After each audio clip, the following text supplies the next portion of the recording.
सुप्रभात बहनों, क्लास 6। आजकल आपका भाषा में पाठ 7 साथी हाथ बढ़ाना वाला पाठ चल रहा है। इसमें मैंने आपको कठिन शब्द बताए थे और इस पाठ का सारांश बताया था इस कविता का। तो आज आपको मैं बताती हूँ इस कविता का भावार्थ। तो सबसे पहले आप लिखेंगी, जहाँ पर आपके शब्द अर्थ पूरे हो चुके हैं उसके नीचे लिखेंगे आप कविता।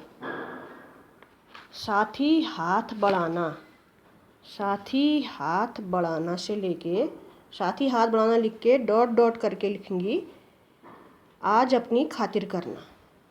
आज अपनी खातिर करना पहले लिखेंगी साथी हाथ बढ़ाना डॉट डॉट खातिर करना। तो इसको लिखने के बाद नीचे लाइन में लिखेंगी प्रसंग। प्रसंग में लिखेंगी प्रस्तुत कविता हमारे पाठ्य पुस्तक बसंत भाग 1 के साथी हाथ बढ़ाना नामक पाठ से लिया गया है। इसके रचयिता साहिर लुधियानवी हैं। प्रस्तुत कविता हमारे पाठ्य पुस्तक बसंत भाग 1 के साथी हाथ बढ़ाना नामक पाठ से ली गई है। इसके रचयिता साहिर लुधियानवी हैं। फिर इस लाइन को छोड़ के नीचे लाइन में इसका अर्थ लिखेंगी। व्याख्या लिख के या अर्थ लिख के डैश करके लिखेंगी इन पंक्तियों में कवि ने लोगों को साथ मिलकर काम करने को प्रेरित किया है। इसका अर्थ बता रही हूँ मैं आपको। कविता को एक पद उतार के जैसे मैंने बताया उसका व्याख्या लिखेंगी, फिर उसमें डैश करके लिखेंगी इन पंक्तियों में कवि ने लोगों को साथ मिलकर काम करने को प्रेरित किया है। एक अकेला काम करते करते थक जाएगा, इसलिए कवि द्वारा भारत के निर्माण में सभी को हिस्सेदार बनने के लिए कहा गया है। पूर्ण विराम। भारतीयों का हौसला अफजाई करने के लिए कवि ने बताया है कि जब जब लोगों ने एकता के साथ काम किया तब तब समुद्र ने अपना रास्ता छोड़ मदद की है। तब तब समुद्र ने अपना रास्ता छोड़ मदद की है तथा पर्वत ने भी उनके सामने अपना सिर झुकाकर उन्हें जगह दी है। पूर्ण विराम। कवि के अनुसार हमारी बाहें और सीना फौलाद से बने हैं जिससे हम मुश्किल काम कर सकने को क्षमता रखते हैं।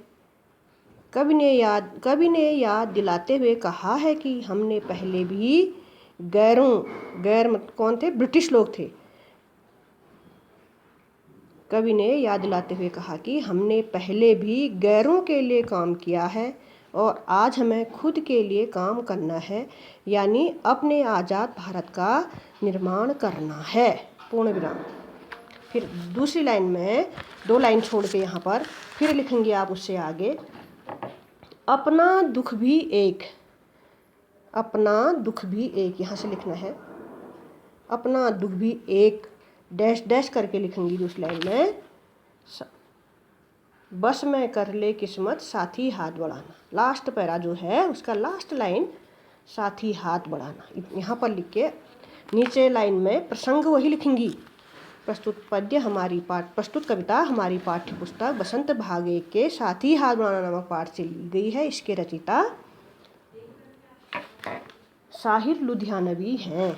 फिर इसका अर्थ मैं आपको बताती हूँ। व्याख्या में आपको लिखना है इन पंक्तियों में कवि ने सुख दुख को लोगों का साथी बताया है, क्योंकि इनका क्रम जीवन में हमेशा चलता रहता है। पूर्ण विराम। इसलिए हमें दुख में घबराना नहीं चाहिए, वहीं सुख से ज़्यादा उत्साहित भी नहीं होना चाहिए और अपनी मंजिल की ओर सदा कदम बढ़ाते रहना चाहिए। पूर्ण विराम। अगली लाइन से कवि ने एकता की ताकत को स्पष्ट करते हुए बताया है कि एक एक बूंद के मिलने से ही दरिया बनता है। एक एक बूंद के मिलने से ही दरिया बनता है। दरिया माने नदी। दरिया बनता है, एक एक बूंद मिलने से ही दरिया बनता है। छोटे छोटे अंशों को मिलाकर सेहरे का निर्माण होता है। छोटे छोटे अंशों को मिलाकर सेहरे का निर्माण होता है। छोटे राई के दानों से पर्वत बन जाता है। उसी प्रकार अगर हर व्यक्ति एक दूसरे से मिलकर काम करे तो किस्मत को भी पलट कर उसे सुनहरा रूप दिया जा सकता है। पूर्ण विराम। इसलिए हमें मिलजुल कर काम करना चाहिए। पूर्ण विराम। इसको आपको ध्यान से सुनकर अपनी उत्तर पुस्तिका में करना है और साथ ही साथ आपको याद भी करने हैं।